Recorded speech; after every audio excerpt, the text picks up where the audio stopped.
Hello and welcome to Hybrid, powered by chinkseyMEDIA. Alright, it's been a few weeks, straight into Mikel Arteta's pre-Nottingham Forest presser. Mikel Arteta has been speaking to the media ahead of our return to Premier League action as we take on Nottingham Forest at the Emirates Stadium. The boss has been speaking about the fitness of our returning international stars, taking on the tricky trees and much more. Read our full transcript below with a video of the full press conference to come. On if he had some time off over the international break. Some time off, some work done to review what we've done in the first part of the season, and then obviously watching all of the internationals play. Most of them had a very successful time with the national teams. Well, a few of them especially had really notable performances, namely Mikel Merino, Noni Madueke, to name but a few. It'll be interesting to see if Merino does start tomorrow, and if he does, where he starts, because he's been getting a lot of joy for Spain in centre midfield, where he played against Liverpool before the international break. So if you have Martin Zubimendi, who also played with him in his successful stint over the international break alongside Pedri, it'll be interesting to see the composition of that midfield, who misses out when you have the likes of Declan Rice, Martin Odegaard, who you could say is toiling right now. So me personally, as everyone's saying, the phrase everyone's saying these days, the new in phrase, I would probably put him in. He's on form, he's firing, he's confident. Put him in, give him a chance. At the expense of who? Move on. On if everyone came back from the international duty unscathed. It's very different to last season, so I'm very pleased with that. They had a lot of minutes, some very important impact as well in their games, and everybody's good. Okay, so that seems like good news. Obviously, this time last year, Martin Odegaard did get injured. We obviously had a few injuries going into the break with William Saliba, Bukayo Saka, Kai Havertz all going down. Obviously, Christian Mosquera came in for Saliba against Liverpool and looked good. Didn't look out of place, and I expect him to come in again tomorrow afternoon against Nottingham Forest. On the subject of the aforementioned players, on the latest fitness of Saka, Saliba and White, Bukayo's out and he's trying to get back as quickly as possible, but we need to respect that process. Willow trained today and the rest as usual. And Ben White as well. Ben's okay. Okay, that's interesting. So it looks like Saliba may play tomorrow. So that just goes against and undermines what I said about Mosquera starting tomorrow possibly. However, obviously I feel like this is mind games. He could say that and then Willow, as he referred to him, may not even be in the squad. But don't forget, we also have a game on Tuesday. I think it's an early kickoff. When I say early, around 5:30 against Bilbao in the Champions League. So there's potential for one of them to start on Saturday and the other to start on Tuesday, with obviously the big game against Man City in mind on Sunday. As for Bukayo Saka, it looks like he's out of tomorrow, pretty much confirmed by Arteta. And Ben White looks like he is fit and raring to go, but obviously Jurriën Timber is going to prove to be, difficult to dislodge from that right back berth. On what games we're targeting for Saka's return? Let's see. He's evolving really well with very specific work at the moment. The moment that we increase that load, let's see how he reacts. So obviously, as ever, Mikel Arteta is quite coy on Saka's return date. Obviously, we would like to ideally have him back for Man City, but even if he is back for Man City, will it be from the start? Because you would like to kind of get some minutes in the legs. So put it this way, if he doesn't get any time on the pitch against Athletic Bilbao, then it's probably unlikely that he will feature, well, from the start anyway, against Man City, especially with the form of Madueke in recent weeks. On Saliba, Willow trained today, so we'll have a decision to make whether we play him or not. It's very good news. Okay. So yeah, William Saliba looks like he's kind of, in a good place, physically, fitness-wise. So it'll be interesting to see if he does get in the team. Me personally, I think he's probably gonna stick with Mosquera. On signing Hincapie, he's a player that we monitored for years and he became available. We had the departure of Jakub Kivior and now we needed another player in that position who could upgrade what we had. Play in different positions, play in different formations. He's a player that obviously has a lot of experience already at his age, so very, very happy to have him. Yeah, Piero Hincapie is a really good player.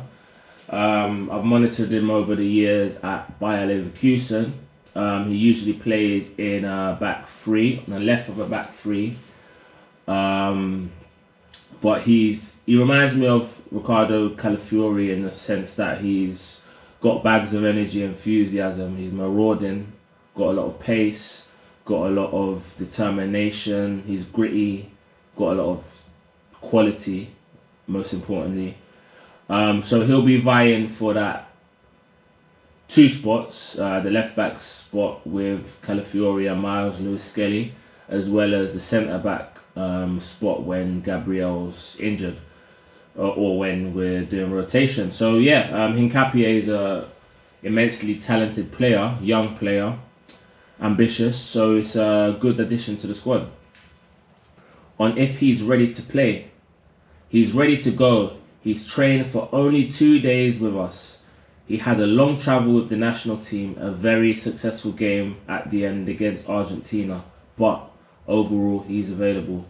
Well, yeah, so he ain't going to start that game because for many reasons, one of which is he played for Ecuador against Argentina, so a lot of travelling involved. He'd probably have a bit of jet lag, and then obviously you got Gabriel to dislodge, which put it this way, you're not going to dislodge Gabriel. I think Gabriel starts every day of the week for any team in the league or world. Ange Postecoglou returning to the Premier League. With Ange, his biggest strength, in my opinion, is the way he's been. He has put his fingerprints on that team, and he has a very clear way of playing, very clear DNA, and are extremely good to watch. I've learned a lot from him, and it will be a very difficult game. Well, I mean, I think this is Arteta lavishing praise on his new counterpart, a former Spurs foe, Ange Postecoglou, who always wins a trophy in his second season. In his words, SIC.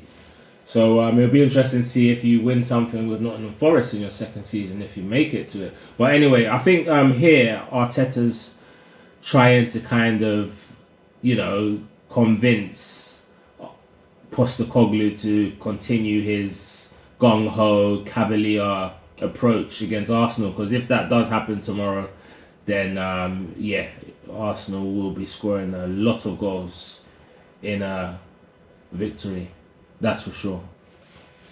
But yeah, no, it remains to be seen whether Ange Postecoglou will, change up his style, especially in your first game, especially coming up against Arsenal away, and Arsenal reeling after a defeat against Liverpool in an early kickoff straight after the international break. You surely want to kind of feel your way in before you start implementing your style. But yeah, we'll see. We'll find out, I guess. On his adaptability with a new set of players at Forest, I don't know and I cannot control that. He's made the decision to go to Forest now because for sure he believes that with the players that he has, he can do what he wants to do and be successful again. he had very different expectations, and for a long time he was very clear about what he wanted to do with Ange there, and the time that he had, it would be things that were different for sure. Well, in terms of Ange, if that's what he's referring to, Forest have a good group of players now. They're really, really good. They had a really successful and positive transfer window where they brought in the likes of James McAtee from Man City, and I've gone blank, the young boy from Ipswich who used to play for Chelsea and Arsenal. So yeah, they've had a positive window. They also lost Elanga, so it's not going to be easy, but obviously they'll build on the season they had last season with Murillo and Milinkovic at the back, and Elliot Anderson in midfield. So yeah, I expect Forest to be in and around mid-table, probably just missing out on Europe this season. Omari Hutchinson, that's it. I knew it would come to me. But yeah, there's a good group of players there, and obviously the owner being Greek, there's obviously some kind of alliance with Postecoglou, who's got Greek origin. He's of the Greek origin.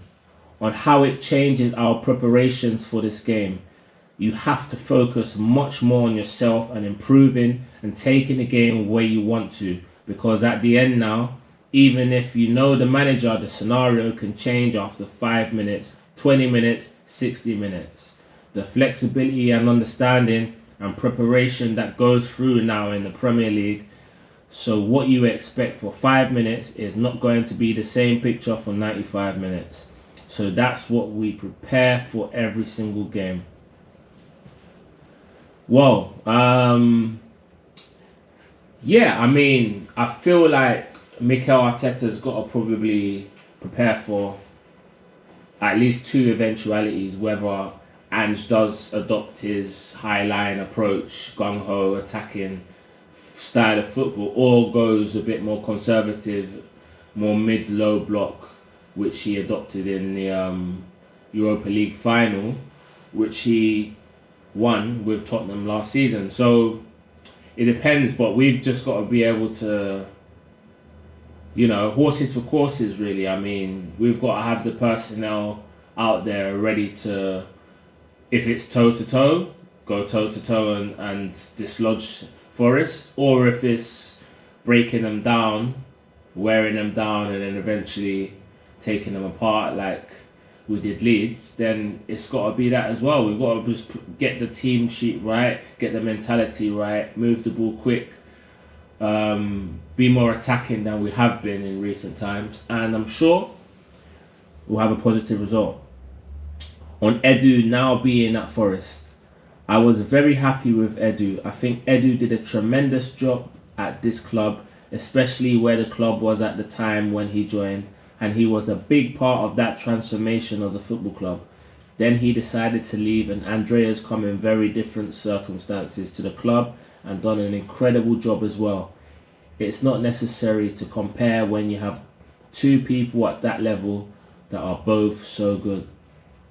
Well, yeah, he's alluded to Edu coming in where we were toiling in 8th place, struggling in that weird era post Wenger for about 2-3 years, but he steadied the ship, got us to a good level, challenging again, but arguably hit his ceiling. He's now gone to Forest, so he's only had one window to operate in. I would say we need to let things marinate, let the new players settle in, see what players do well, because personally I don't think Hutchinson and McAtee can start in the same team, especially if you've got Morgan Gibbs-White there already, Elliot Anderson there already, players like that. So there's a lot of players there, but obviously they need a big squad for the Europa League campaign that they're gonna be involved in this season. As for Berta coming in, he's brought in high caliber players such as Zubimendi, Gyökeres, Eze, to name but a few. An amazing window for Arsenal, and long may it continue. on how he feels about our start to the season and our defeat at Liverpool. I wanted 9 points instead of 6. I think Arne explained the game really well after the game when he said that if we play 10 times, probably 8 times will be a draw. 1 will be for us, and the 1 was for Liverpool, and the magic moment that decided that game. We want more. We want to win more of those games and review what we've done, and as well in the circumstances that we had, not only in the way that we play, but in other areas. There is still room to improve. That's very good because the team is already at a really high level. Well, it's interesting. I did hear that Arne Slot interview. But bear in mind though, Arne Slot did say that, yeah, if we played that game 8 times, it'll be 8 draws, 1 win apiece. But we was away. They're champions. They've had a unbelievable transfer window. Their squad is at a high level. They're favourites for every competition they're in. So if we've gone over to their patch and played, well, some people say we played well, some people say we didn't have ambition. Well, that's for another video. But what I will say is, if we played at the Emirates, is it the same game? That's the question. And Arne Slot last season did reference the fact that he didn't feel any team outplayed Liverpool last season, with the exception of Chelsea. I disagree. I beg to differ when he did say that last season, because I felt at the Emirates we was the better team against them, but they came away with a draw. Just similarly in the game at Anfield, probably even game, probably we slightly shaded it, you know, probably a bit of both really. But for Arne Slot to say that is a big compliment, considering we're missing arguably our best player in Bukayo Saka. So, but I think we just need to get that result out of our system, use it to spur us on, if anything, and get the 3 points tomorrow. And on that subject, on if we wanted to play straight away after that game, yes, 100%. After a defeat, you want to have a game in the next 3 days, get it out of the system. It is what it is, but at the same time, I look at the players' international duties and how they've grown, the role that they have in the teams, the impact that they're having in every single match, and I feel pride because they can lose a game and they can go to the national team, they can click again, perform, and most of them win, and they're very important in those wins. Yeah, that's true. I mean, especially for England, we had 4 Arsenal players in the England starting lineup against Andorra. We had 2 Spaniards at the heart of the midfield, and this is a team that they won the Euros. So, you know, that's just to name but a few. And obviously, if William Saliba was fit, he would have started for France against Iceland, and in the other fixture which they won. So, yeah, that's obviously a positive that the players are on form, looking good, starting, having prominent roles. So yeah, onwards and upwards. On how important it is to make the Emirates Stadium a fortress. That's what we want, and we had a really good game against Leeds. It's going to be a very different game against Forest for sure, but we kick off in front of our people after 10 days, and we're looking forward to it. Yeah, I mean, we played the penultimate game before the international break, and we played the first game after it. So we played before Liverpool. It'll be good to get back level with them and give them homework to do against Burnley in a game which I fully expect them to win. But one thing's for sure, I expect us to win, and hopefully we do tomorrow. On if Mikel Merino's 4 goals for Spain put him in contention to play up front. He did it from the midfield. Mikel has that ability. I heard some comments after Liverpool that we played 3 defensive midfielders. I think that was the narrative, no? Mikel had his hat-trick playing as an attacking midfielder. I don't know when the last attacking midfielder scored 3 goals.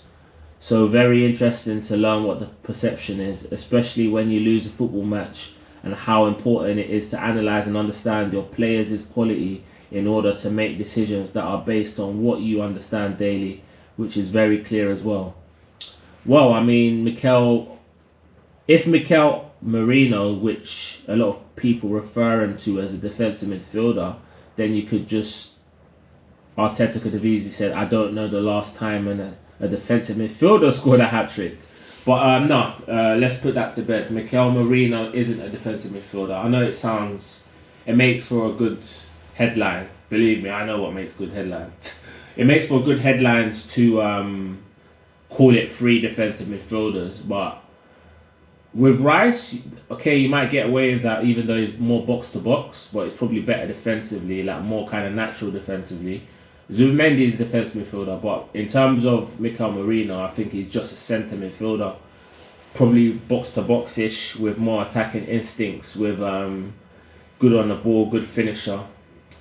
So, yeah, I want to dispel that narrative as well. I mean, obviously, the 3 of those isn't the most inspiring in the world. You probably want an Eze or a Odegaard or a Wanyeri in there just to give it a bit more flair. But yeah, like I mentioned earlier, I would like to see Merino start, because scoring a hat-trick for Spain, I mean, he's going to be buzzing, really. Let's have it up. Let's have it right. On if it's good to have Postecoglou back in the Premier League. Very good. I think as a character, as a person, what he transmits, what he brings to football is a joy towards the team. I've always enjoyed it and learnt from it. Very welcome to have him back. Okay, yeah, Postecoglou is a character. Remember, famous last words. I always win a trophy in my 2nd season. Okay? Well, your toughest job yet. Or should I say task? On if it's enough to have one style of play. What does that mean? Does that mean when they have the ball, when the ball is very close to their goalkeeper, when they're under high pressure, when they're in deep, when they have a throw-in? So it depends. People will answer the way of playing, the way of thinking, and they will trick things in relation to that. Try to maintain certain ways and a certain approach to the game that they want to play. Yeah, I want to just use this moment to kind of address the kind of narrative that's forming that we are a horrible, Stoke-like, awful, boring defensive team that rely on set pieces, throw-ins, corners. I just think we're kind of, horses for courses. I feel we're kind of, we've got different ways of playing. So I generally think we're a possession-based attacking side, but obviously we've found a way to be very hard to beat, and the base of that is really just having a good defensive shape, being good defensively, being hard to penetrate, to permeate through.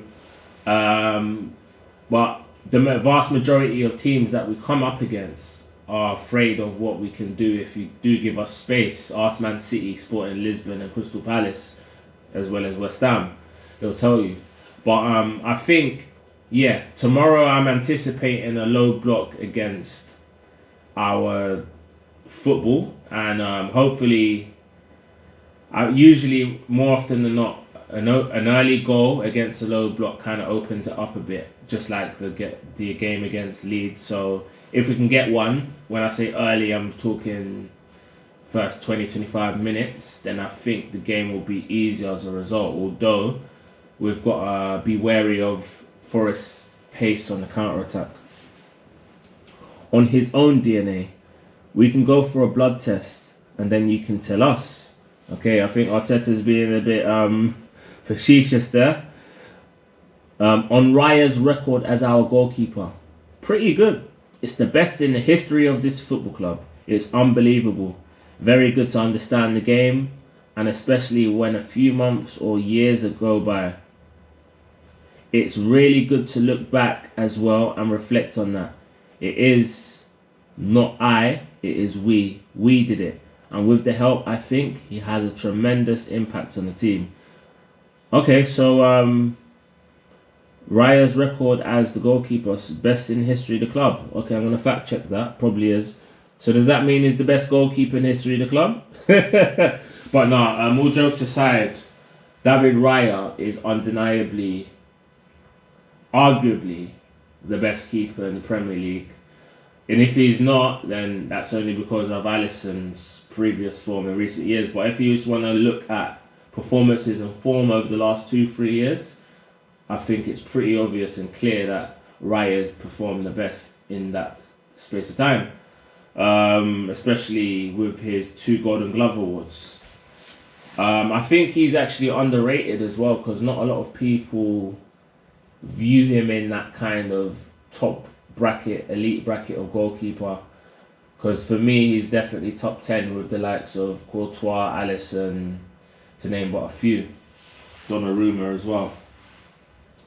On if Madueke's form provides a selection headache when Saka recovers from injury. I hope so, yes. When that day comes that Bukayo Saka is in his best condition and Noni the same. That's what we want, and I'm very happy to have him. I think looking back at what he's done with the national team as well, I've spoken with Thomas Tuchel as well. Very pleased with that. So he's really good. He's in a really, really good moment. Yeah, I mean, as I did allude to in a number of early videos on this channel, Noni Madueke was exactly what we needed. A direct, pacey winger who's not afraid to lose the ball, who's not afraid to keep going despite, you know, he may go at a defender, lose the ball. He's not afraid to go at him again. You know, he's not afraid to fail. He's very direct, looking to kind of attack the fullback, beat the fullback. But one thing with Madueke, we need numbers for him. We need goals, assists, goals, assists, goals, assists, because the ability is all there. On how Havertz is getting on with his injury. He's looking really good. He's walking freely. He's starting to load the knee and started to do some bits. As I said before, I think we're taking it from weeks to months. But knowing Kai, I cannot give you any time scale because I know what he's going to try to do. Same with Gabi Jesus. So I think he's in a good moment. It was a very tough decision for him to go and have that procedure done. But I think it was necessary and it was the right decision from the medical team to persuade him to do that. So yeah, I've seen a few videos of Gabi Jesus. There's one on his channel, go check that out. And he's looking like he's very close to coming back. Like probably a month or two, should be looking at getting onto the bench and hopefully coming on pitch, because he's running, he's kicking the ball. He's looking sharp as well. And in terms of Kai Havertz, he's probably going to need to take some time out, get himself proper fit. He might have rushed himself back at the end of last season. That might have contributed to his recurrence of his injury now. So he just needs to kind of take time out, make sure he gets back fit, properly ready this time. And then obviously, because yeah, we're fine in the meantime. We've got players like Gyökeres, Marino to step in. Martinelli could potentially play there. So yeah, it's just important that we get these players ready. On the competition for places in the squad, I'm happy because at the end, through the summer, through the pre-season, there are a lot of unknowns and players that don't really understand their role, their future. And at the end, we have managed to accomplish what we wanted. We've taken an opportunity as well to say thank you to some of the players that left us after a few years and a great contribution to the club and the team. We wish them all the very best, and now we have clarity. This is the squad that we have here listed until January, and I'm very pleased with it. I think this is the best and strongest squad in terms of depth, it's the strongest squad I've seen as an Arsenal fan, and that's spanning a long time. In terms of quality, first 11 is up there. May not necessarily be the best, but it's probably comfortably in the top 5. Yeah, we've just got depth all over the pitch. We've got competition for places, and yeah, I'll say it, we've got the strongest squad in the league. So there's no reason or excuses to not be looking at winning trophies this season. On discussions around contracts of Saka and Saliba, that never stops. But I think the collaboration between the club, what Andrea Berta is doing, and the agents is very good. I think the good thing is that the players want to remain here. and they want to be a big part of the history of this club in the next few years, and that is always positive, and Andrea will drive that and see where we go.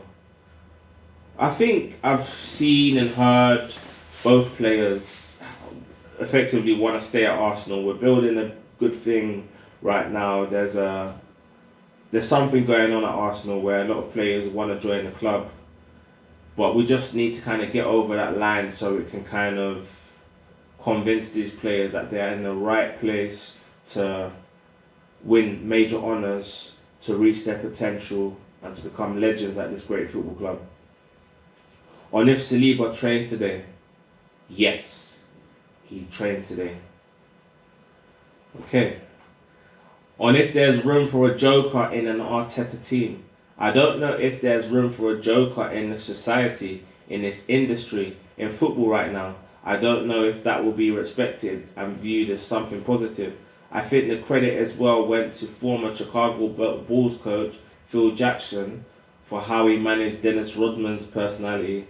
You can name it as you want it, but when he had to compete, he helped him to win major trophies, and he was instrumental in that. Phil managed to deal with his character in a really smart way to get the best out of him. We have 19 different nationalities, 26 different players, so we have to live with them to get the best out of them. Well, jokers, I don't think the kind of culture in this Arsenal team is jokery. However, if I was to kind of picture their personalities and think of who is the joker in quotation marks, I can see a Declan Rice maybe. I can see potentially a Madueke having a laugh with some of the young lads like Ethan, you know, even Declan Rice. But I think on the whole, it's more of a driven, focused kind of vibe that I'm getting, especially with people like Saka, Saliba, Gabriel, Timber. They're just poker faced out, driven, ready to win, move on. On if there's space for someone who does things a bit differently on the pitch like Rodman, especially when he's effective, and then what he had to do in the team, he was the best in the league. So you have somebody that does something different to help you win football matches, it's more than welcome. So yeah, it's just, as I alluded to, just about being driven and just target driven really, just to get results. So as long as you're getting results, the personality is secondary. On why there's a negative perception of us from the Liverpool game, I don't know, because I don't read that. But after reviewing the match and analysing it, it's a very different perspective to the one that I have in relation to that. You have to respect every opinion, but in the end, the opinion is going to be different whether you win or lose. That's it. You have to accept it. Well, I mean, Arteta earlier on in the press conference said that he saw something about us playing 3 DMs. So I think he did read it or see it. But in terms of watching back the tapes of the game, it just goes back to the overall kind of debate of, were Arsenal too defensive in the personnel that took to the pitch at Anfield, or did we kind of manage the game well, which the game plan was effectively to get to 60-70 minutes still in the game, and then bring on the techie players like Eze, Wanyeri, Dalman, Odegaard to kind of either win the game or salvage something from it. So it depends on what side of the fence you fall on. Also, another thing is, we went 2-3 years without losing against the Big Six, playing this hard to beat style. So why change now all of a sudden against Liverpool at Anfield, the champions, open up and risk losing when You could be tight defensively, keep things tight, hard to beat, control the game, and then nick the goal. We did all of the above apart from the latter, which is the crucial and the most difficult thing to do in football, which is to score. On if we're in a better position than we were last season after the first international break. Yes, for sure. I think that's why we've done it, because last year we were much shorter, especially in certain positions, and now I think we have better depth, better quality, better options as well, because some players can play in 2 or 3 different positions, which is great to have and is going to give us very different options. Yeah, that's for sure. Last season, the squad was nowhere near as strong as it is now. The window was awful, but now we have got a strong squad. I think I've heard a few people say the B team will get in top 7 and stuff like that. The B team's amazing. I won't go that far. I think the B team's really good. I would say the B team will beat other B teams, but I'm not sure about top 7 and I think our top A will comfortably beat our. I think our A team will beat our B team for sure, comfortably. And if it's hard to anticipate what we'll face from Postecoglou's Forest before the game, yes. But the moment the game starts, after 5 minutes, we will see very clear behaviours, what they want to do, and that's what we have prepared. Yeah, like I said, Arsenal just need to prepare for a few different styles and obviously adapt to that accordingly. On if Liverpool sign Isak changes the title race, well, they are the strongest for sure. They have recruited probably the 2 most decisive players that were in Europe on the market, and they've done really well to recruit them. They were very strong. I think we need to look at ourselves and what we have to do in terms of our abilities to be better than them. So obviously he's referring to Florian Wirtz and Alexander Isak signings, who are about 250 between them. But obviously he's giving them the pressure and saying that they're favourites for the league. On how to tackle players going through rises and peaks before their output goes down. That normally happens as well, especially with attacking players in relation to what they have provided. But that's a very volatile thing, and you have to recognise that. First of all, look at yourself, see if you are doing something that is not helping their qualities, or to get in a position that they can express better or have a better chance to exploit their qualities there. Then communicate with them as well. It's something quite normal in football, especially for an attacking player that have to create these moments. So yeah, I think people like Madueke would like the ball a certain way. People like Eze would like the ball a certain way. So like Madueke might like to run onto the ball, whereas someone like Eze wants the ball to feet from deep, so he can kind of travel with the ball and bear down an opponent's goal. So it's just about getting the relationships between the players. So for instance, Calafiori and Eze kind of getting used to playing with each other, getting used to their tendencies and preferences and so on and so forth. On if there's a fear of overcoaching a player, it can be, or coaching them badly. It's like communication on the pitch. You can say, no, I want you guys to coach. Coach. But coach well, because coaching badly is a terrible thing to do. It's better not to coach and be on mute than coach badly. That's always a line that is very important. Well, put it this way, no coach will say that they're coaching badly, so that's the thing. You know what I mean? So everyone's got to have belief in themselves, in their source, that what they're doing is a positive thing. So this overcoaching thing, it's only the outsiders are going to level that at Arteta. On how impressive Madueke has been for Arsenal in England, I can talk about what I've seen and what I have experienced, and I think the welcome that our supporters gave to Noni from day one was incredible. So I don't know all the ways that people communicated the disagreement with that. But our supporters, they've been exceptional, and rightly so, because he's an unbelievable player. Yeah, I feel like Noni's an untapped talent, and I think there's levels which he can reach.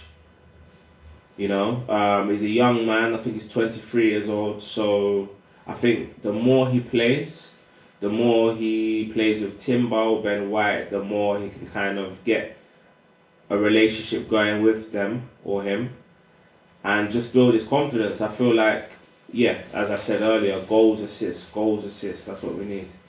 On how difficult it will be to stop Liverpool this year.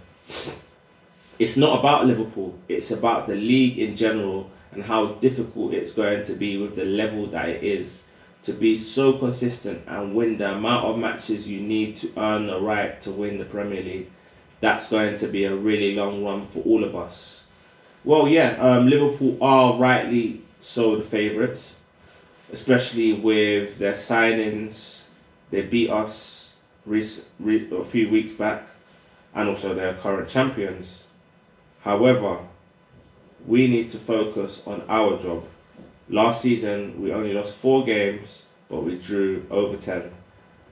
And a lot of those were to the so-called low block side. So it's fair to say it's obvious where we need to improve. We brought in extra flair with Eze, Madueke, and so on and so forth.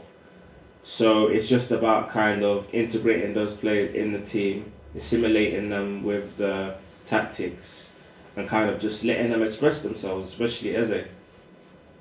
On Gabriel Jesus being left out of the Champions League squad, he had major surgery that was going to take him many, many months. So, after discussing that with the medical staff and understanding the schedule that we have had, and when we thought that he could be available, that would be between December and January, we decided to make that call, like we've done in the past with other players. Hopefully we did it wrong and he comes back earlier, but at the moment the provision was very clear.